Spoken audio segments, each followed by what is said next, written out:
Come in. Welcome. I'm E.G. Marshall. A person is always startled when he hears himself seriously called old for the first time, said Oliver Wendell Holmes. Startled, and perhaps more than just a trifle disconcerted. But as with so many things, age is something most of us eventually get used to. So used to, in fact, that in some cases we seem to become unrecognizable from the persons we were in our youth. But are we? Our mystery drama, Dr. Heidegger's Experiment, is based on a story by Nathaniel Hawthorne. It was adapted especially for Radio Mystery Theater by Percy Granger and stars Gordon Heath and Robert Dryden. It is sponsored in part by Contact, the 12-hour cold capsule, and Buick Motor Division. I'll be back shortly with Act One.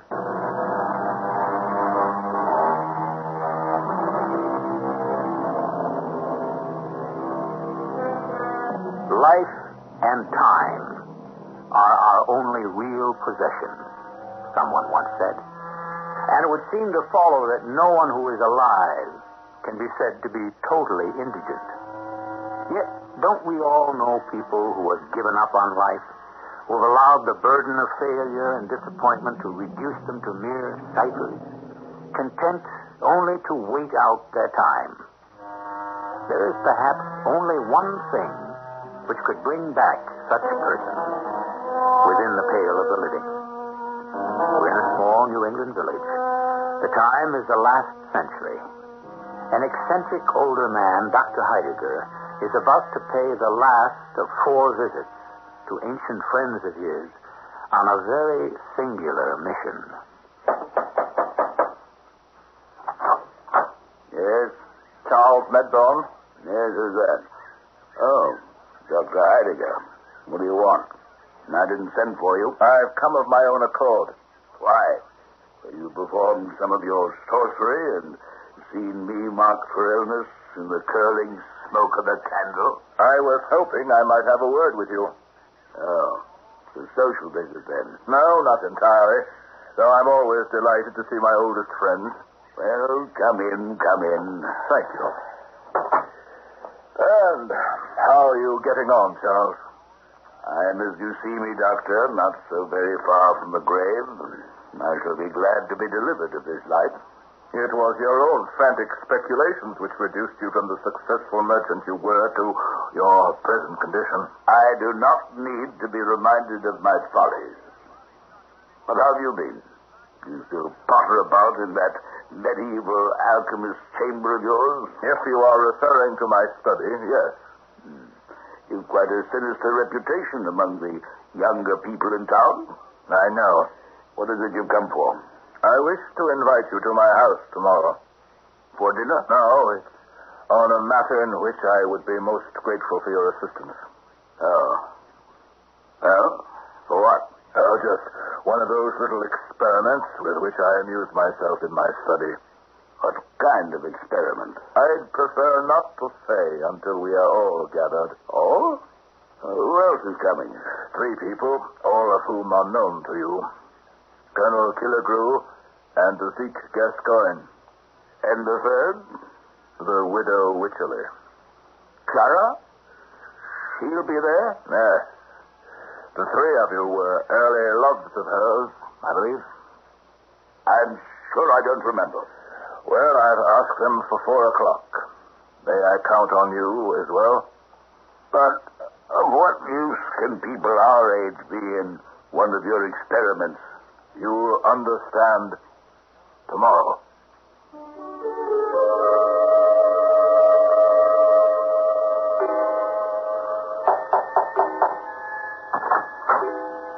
Doctor, your housekeeper directed me here to your study. Colonel Killigrew. Did I get the wrong day? No, not at all. Come in, please. Forgive my expression of surprise, but you see, I fancy myself as a student of human nature, Colonel, and it was not my estimate that you would be the first to arrive. I admit I was never known for my reliability in the old days, Doctor, but A man can change, can he not? I hope so. I'm not a hypocrite, Doctor. I won't say I'm better than I am, but when one is in constant pain with the gout and divers other disorders, as I am, the wages of a debauched youth, it serves as a far more effective reproof against sin than 1,000 sermons. I fancied when you accepted my invitation yesterday, it was less from curiosity than in hope of obtaining a glass or two of port. No, my only desire is that this afternoon's activity will distract me from my pain for a brief hour or two. As for liquor, I've long since sworn off it. An admirable resolution. Ah, I see you plan to put me to the test. Oh, I've no such thought. But there are 4 champagne glasses set out on your table here, and a pitcher of a most serious sparkling liquid. The liquid is water, Colonel. Simple water. Water? In champagne glasses? Yes. It is, as one might say, the essence of the experiment I propose to do. Tell me, is Lady Wycherley coming? She is? And Charles Medbourne? And Zeke Gascoigne? Yes. Not afraid to gather all her suitors together in the same room. But I hardly think we shall have to trouble ourselves with the ancient rivalries of youth. I hope not, Colonel. I wonder what you have in mind. I never did feel at ease in this gloomy chamber, Doctor, with all these reminders of the past. That portrait of Sylvia there. You remember her? She was your fiancée. Yes, the most dreadful sorrow of my life. You know I killed her, don't you? What? Sylvia. I poisoned her on the eve of our wedding. I thought she took sick. She did. It was a minor thing, a trifle. She would have recovered from it on her own soon enough. It was not the disease, Colonel, but the physician. I tended her myself. I mixed a powder for her, and by some error of calculation, that simple prescription sent her to her grave. Oh, Doctor, that story's well known. It was not your fault. You do wrong to blame yourself, especially after all these years. Excuse me. Dr. Heidegger? Ah, the widow Wycherley. Do come in. Oh, fine place to receive your guests, I must say.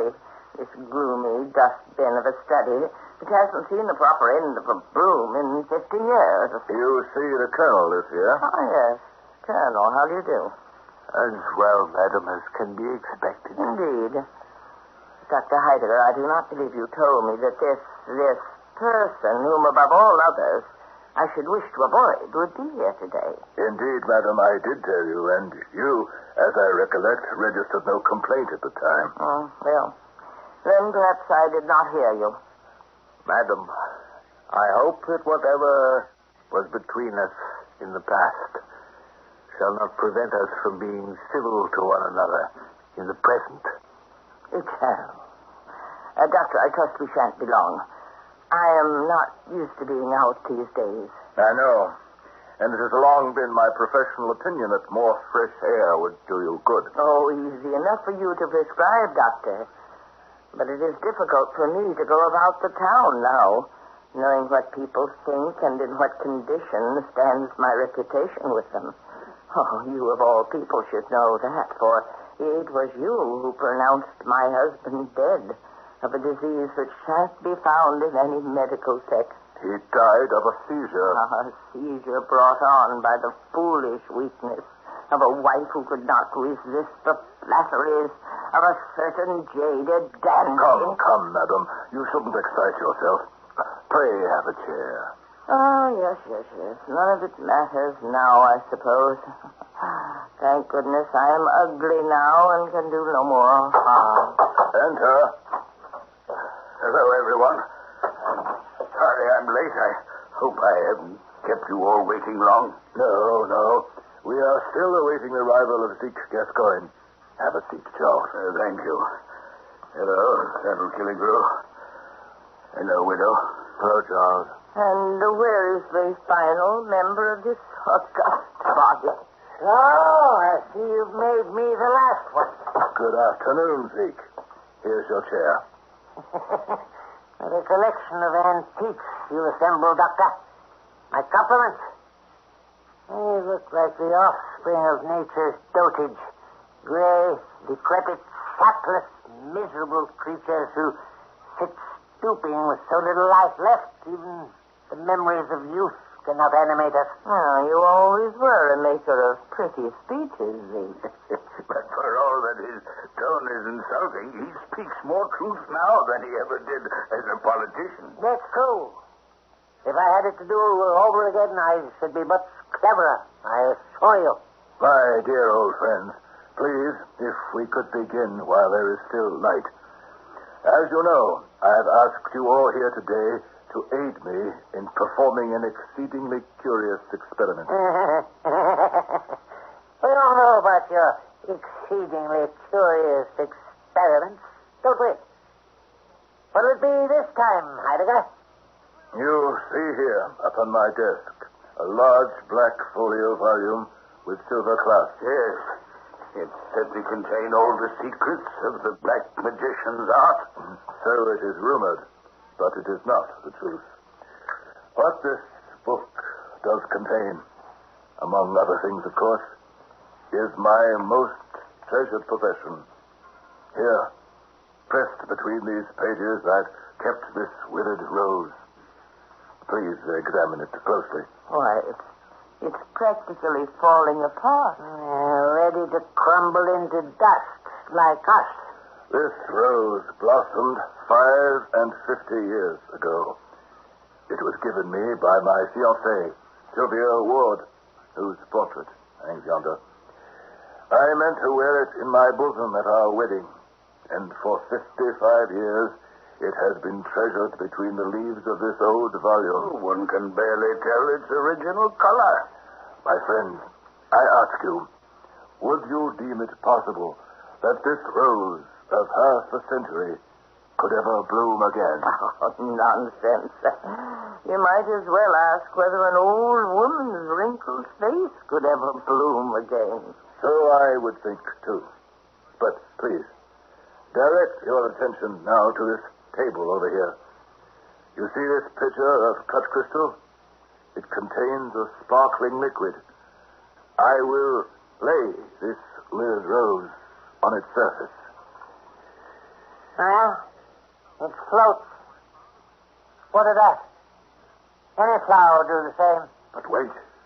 It's beginning to move. Look, its leaves are stirring. It's changing color. Good heavens, it's reviving. You see? It's regaining its original hue. Oh, and the stalk, it's turning from brown to green. It has revived from its death-like slumber. It looks now as it did when Sylvia first gave it to me. Well, do tell us how you affect it. Yes. You told us that pitcher contained nothing but water. And so it does. But how could mere water have such an effect? Have you ever heard of the Fountain of Youth? What? Which Ponce de Leon, the Spanish explorer, went in search of 2 or 3 centuries ago? Oh, that's a myth. Like El Dorado, the city of gold. Perhaps. But you see before you the results of that myth. But he never found it. Because he never sought it in the right place. The Fountain of Youth, if I am rightly informed, is situated in the southern part of the Floridian Peninsula, not far from Lake Macaco. Its source is overshadowed by several gigantic magnolias which, though numberless centuries old, have been kept fresh as violets by the virtues of this wonderful water.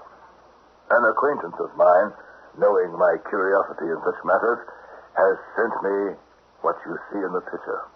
All this is very interesting, if true, Doctor, but What may be the effect of this fluid on people?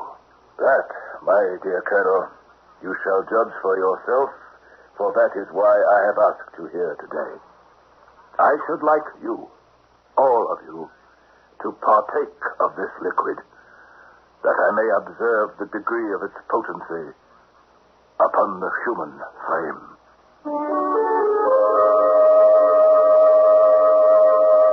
Life is full of temptation. When we're young, we're tempted to leave it up to time to correct our mistakes.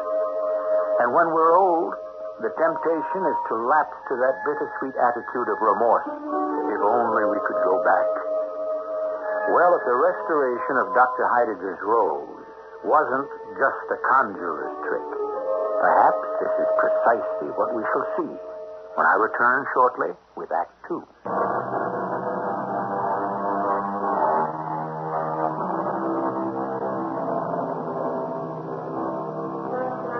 Which of us has not at one time or other had the fantasy of returning to the days of his youth, armed with the knowledge of a lifetime? An experienced mind in a fresh body.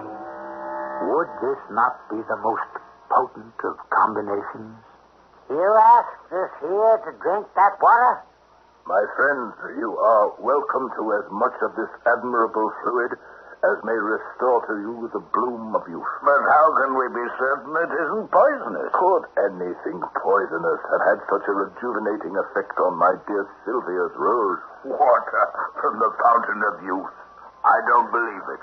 Well, there's only one way to find out, isn't there? Colonel, may I take it then that you consent to this experiment?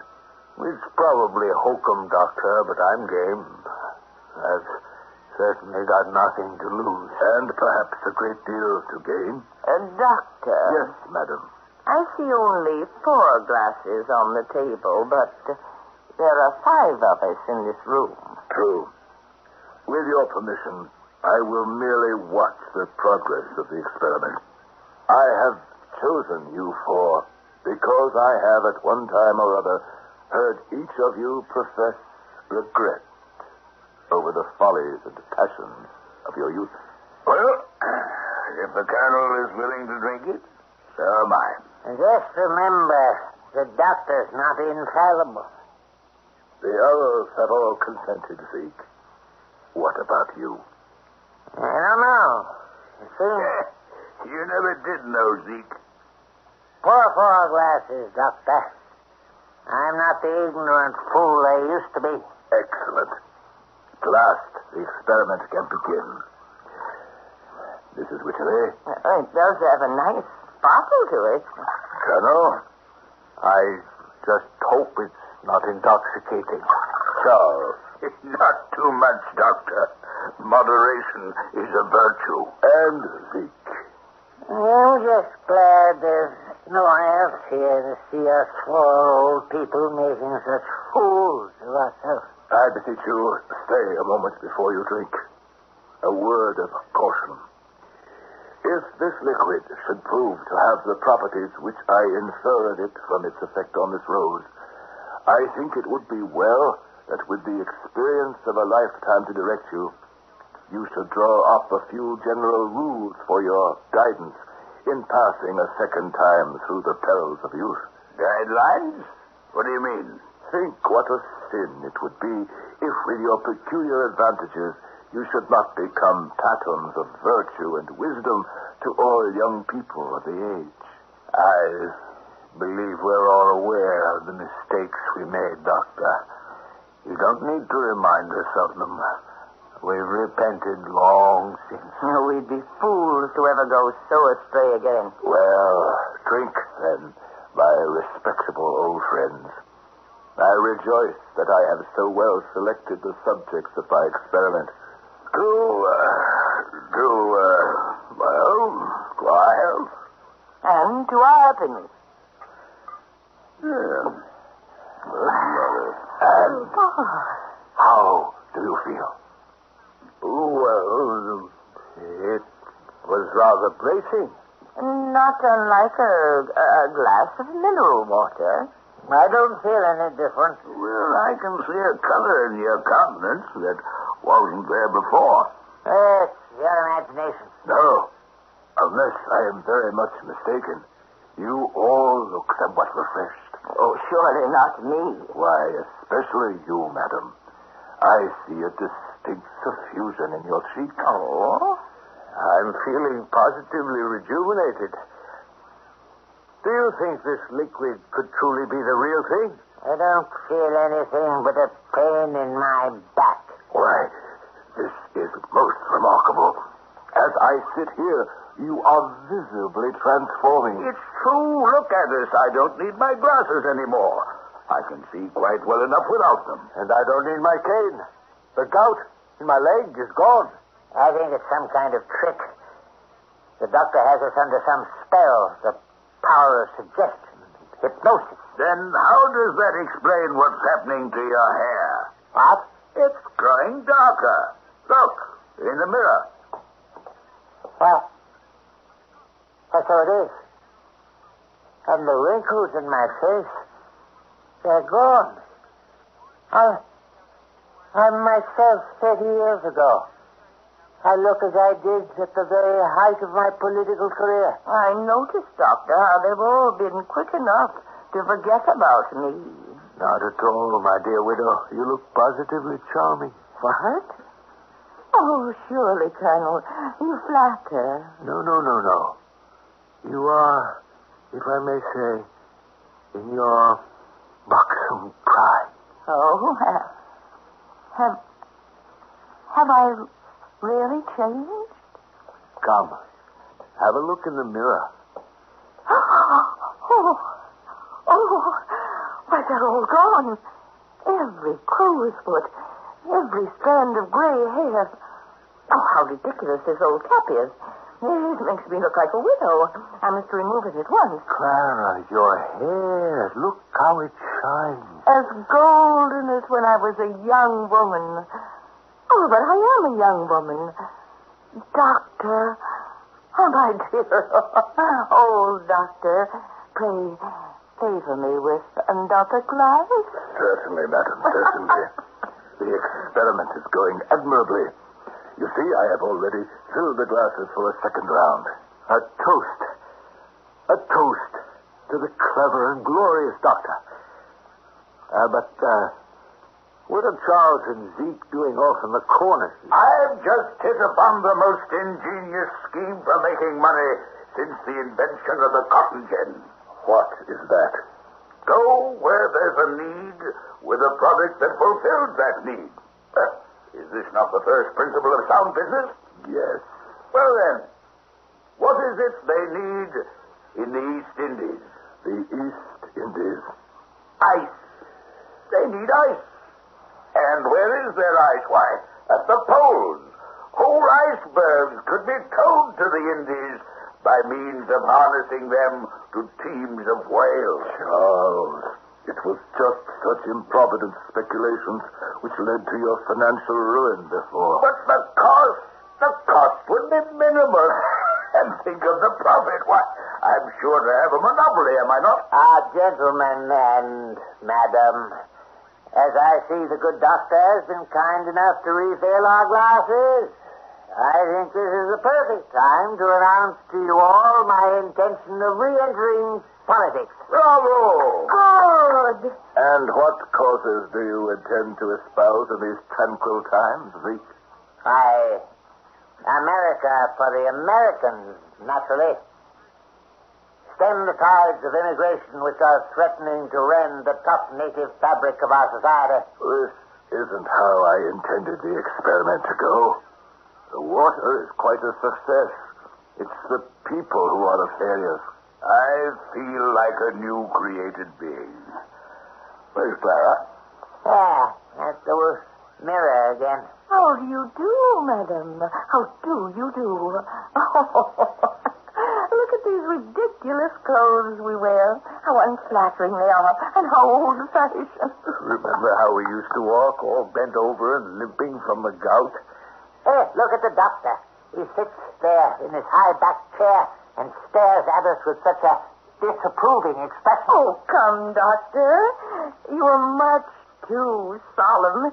Get up and dance with me. What a queer figure he'll cut. Perhaps we should take the skeleton out of that cupboard for him. No, it shall be none but I. Come, Doctor, you dear old soul. Let us dance. Excuse me, madam. I am old and rheumatic, and my dancing days were over long ago. I am certain, however, that any of these gay young gentlemen would be glad of so pretty a partner. Yes, Clara, dance with me. No. I will be her partner. It was me she promised her hand to 50 years ago. No, she promised it to me. But it is I who have always loved her the most. If that is true, Colonel, why did you not make good your vows at the time of my husband's death? I was free then. Permit me to do so now, Clara. If only we can go somewhere and be alone. Colonel, stand aside. What can you offer her but a life on an army post? Whereas I will someday be a senator. It is I who can offer you the most, Clara, for I will be rich beyond all your wildest imagining. With your silly ice scheme. Both of you out of our way. Good heavens. What? Oh, Doctor, we'd almost forgotten you were here. What is it? I was watching you just now, the four of you quarreling, when my eye was caught by your reflections in the mirror. I could swear I saw a ridiculous contention among three old and withered grandsires for the skinny ugliness of a shriveled grandam. What? What did you call me? Dr. Heidegger, how dare you? Please, I'm sorry.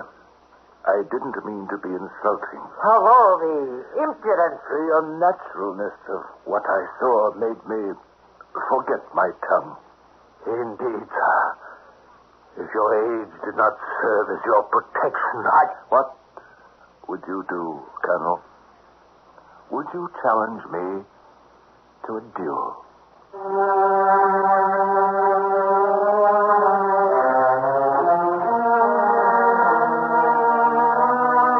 Three men contending for the hand of a beautiful woman. It's a timeless scene, so to speak. And that is precisely the problem in our story. Time. Are we in the past or the present? Or both?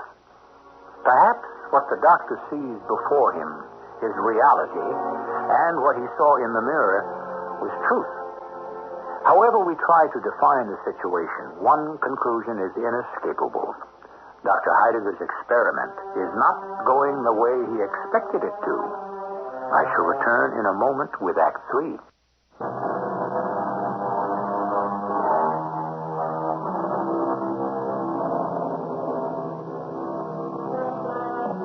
Few people know how to be old, observed a French moralist. Unfortunately, his observation might be extended, for, at least in the story to which we're about to return, it would seem that few people know how to be young, either. You would challenge me to a duel, Colonel Killigrew? No, of course not, Doctor. Forgive me, please. I will. And in turn, I ask pardon of Mrs. Wycherley for my ill-chosen words. We were having such a good time, and you quite spoiled it, Doctor. A good time? Why, it seemed to me that in another minute you all should have come to blows. Nonsense. Of course not. Never mind. You may atone, Doctor, by pouring us another round of that miraculous libation. Madam, you've had more than enough already. Any more, and you would regress to infancy. If the lady wants more, why can't she have it? Yes, you really are becoming an impossible old man, Doctor. Well, look, you two, the doctor's right. If we drink any more of that water, we shall pass beyond our prime. Colonel, this isn't any of your business. Your arrogance is becoming extremely irritating. You're acting like a spoiled child. I am not. You are so. Oh, please, gentlemen, you mustn't come to blows for my sake. What? Yes, the water. Colonel, You'd better stand aside from that table. Oh, is that a threat, Charlie? Coming from a runt like you, I consider such presumption merely insulting. I've had enough of your sneering insolence. Oh, be careful. I take it that pathetic blow means you challenge me to a duel. Well, yes, I do. You know that according to the rules which govern such matters, it is I, as the challenged, who have the choice of weapons. Gentlemen, dueling has been outlawed these 40 years past. Pray come to your senses. Do you mean to blow each other's heads off? I'm young and strong enough to take care of myself. I question that. My choice is the pistol. As you may recall, Charlie, I am a crack shot. You're going to fight a duel over me? What? Oh, yes. Of course it's over you, Clara. Yes, I'd gladly risk my life for you as proof of my devotion. What have I done? My friends, please, don't you see this kind of behavior is 40 years out of date? Yes, I know, Doctor, but what can I do? Poor Zeke, do you feel left out? Yeah, I would do anything for you, Clara. Anything. Well, then, perhaps you'll be so kind as to walk me home. Clara! It would make me the happiest man in this room. Clara, you can hardly expect to arrive safely at your door on the arm of this dishonest politician. Dishonest? Think of your reputation. This man's habit for graft and scandal is known everywhere. And what are you? Nothing but a cashiered libertine. If you allow this man to take your hand, Clara, you better count your fingers afterward to make sure he hasn't stolen one. Listen, Colonel, if that's what you really are... What do you mean? A person your age couldn't be more than a lieutenant. And a second lieutenant at that. Sir, I will defend my rank to the death. Very well. It is you who have challenged me, Colonel. You've been a thorn in my side long enough. And just as you have struck me, so I will strike you. My choice of weapons is the sword. But people don't even have swords anymore. This is madness. No, Doctor. I have a brace of old cavalry swords at home which should serve us admirably. If you will accompany me, gentlemen, I shall dispose of you one at a time. But what about me? Oh, before I go to the field of honor in your cause, Clara, I should deem it a privilege to walk you home. Thank you, Charles. She's already promised that privilege to me. No. It was my offer she first accepted. Take your hand from her waist. Here comes. Gentlemen. Come, madam. I really must protest against this fire. Me? Be careful of that table. You'll knock over the pitcher. We spilled the water. My Sylvia's rose. Don't touch it. Thank goodness it's all right. The water is flowing all over the floor. Your conduct is disgraceful. Have the lessons of your own past lives been so lost on you that you would now go for each other's throats a second time? Words have been said that cannot be taken back. This time nothing is going to stop us from settling accounts. And once the accounts are settled, what then? Will you, Zeke, go on to promote the political corruption that led to your ultimate infamy and obscurity? And you, Charles Medbourne, you will invest in foolish, greedy schemes like floating ice to the equator until your funds are as exhausted as your dreams, and you dwindle once again into a beggar. And, Colonel, have you so quickly forgotten the pains you suffered? Do you not see that this is precisely the kind of behavior which was the source of so much unhappiness in your first lifetime? My honor. It was their fault. I didn't start nothing, Wycherley. I appeal to you as the reason for all this contention to help me promote some common sense in this room. Well, perhaps, Doctor, it would be best if you saw me home. An admirable solution, madam. And one in which no one has to feel he has lost faith. You're right, Doctor. We behaved badly. Yes. We seem to have no more control over our passions now than we did before. See how the sun is going down. Dusk is settling over the room. The shadows are growing longer. I don't think I want to be young anymore. Neither do I. Doctor, you've condemned us to lead our lives a second time. And all the wisdom in the world won't stem the weariness we are bound to feel. I can't imagine we shall continue to find life interesting. My friends, I am sorry. I proposed this experiment without fully considering its consequences. I think now, too late, I see the lesson it has to teach me. That it is wrong to attempt to alter the natural order of things, for there is a reason why they are so. Doctor, what's happening to your hand? What? It's the rose you're holding. It's stirring. What? The petals. They're shriveling. So they are. My poor Sylvia's rose is fading again. All its beautiful color gone. How quickly it regressed. It's as dry and fragile as when I first threw it into the pitcher. Colonel, what's the matter? It's funny. I thought I felt a twinge in my leg. A pain, perhaps. No.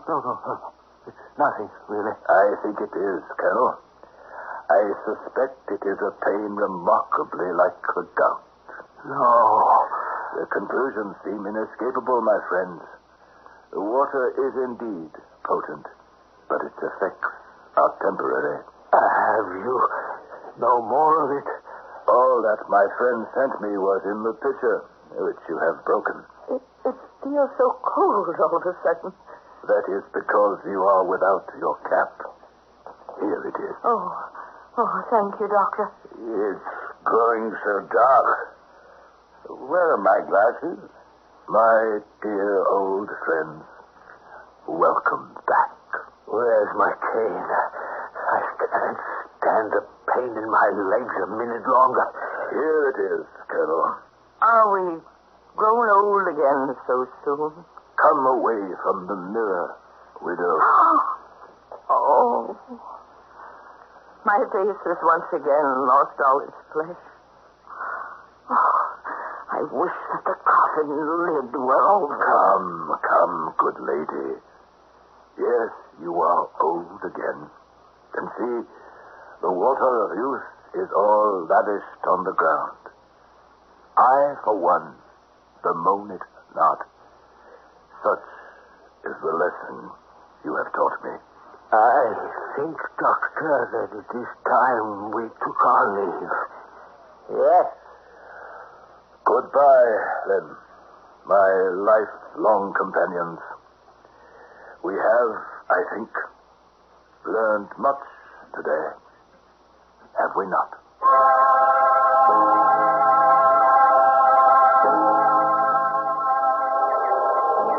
The middle of summer.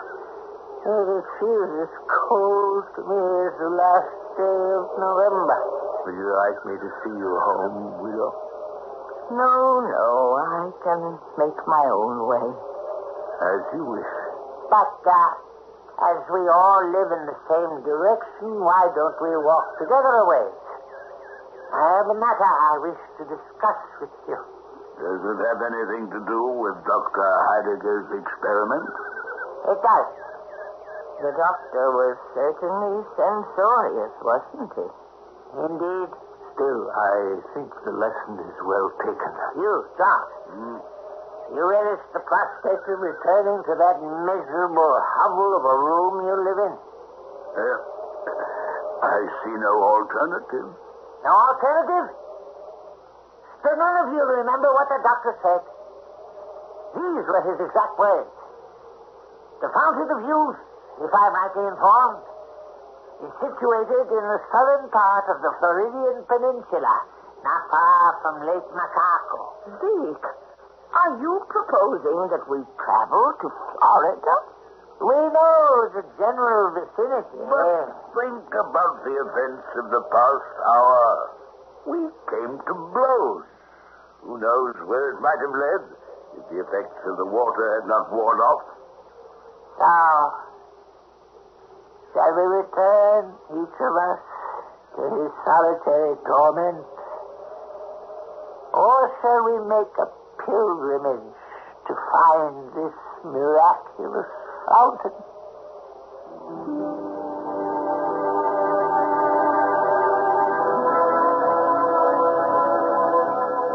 Man's eternal pursuit of greener pastures. Why does it so rarely occur to us to simply cultivate our own gardens? Certainly our story would have been quite different if the characters had heeded the words of James A. Garfield, the 20th President of the United States. If wrinkles must be written upon our brows, let them not be written upon the heart. The spirit should not grow old. I'll return with a final word shortly.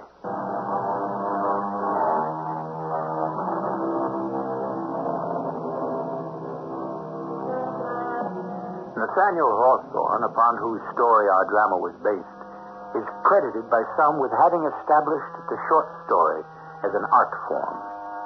His tales often dealt with the occult, and sometimes with the loneliness and eccentricities of New Englanders. Dr. Heidegger's Experiment dealt with all three.